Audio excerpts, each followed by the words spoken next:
Try ko tong pancake and baking mix gamit ang aking breakfast maker.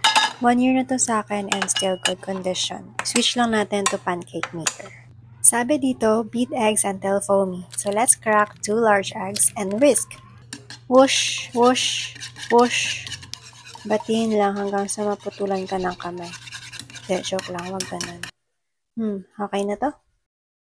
Preheat pancake maker. And add other ingredients based on the packaging instructions. Mix well.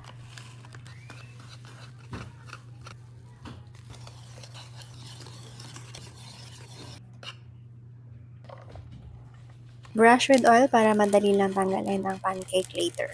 Ay, waffle pala yung gagawin ko. Pour mixture and let it cook by itself. Charot.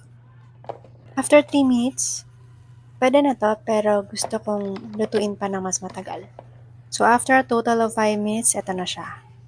Wow! Matagal ko na itong gustong gawin. Finally! Tikman ko muna. Siyempre walang lasa. Pero yung texture niya ay waffle nga talaga. And so, nilagyan ko siya ng honey.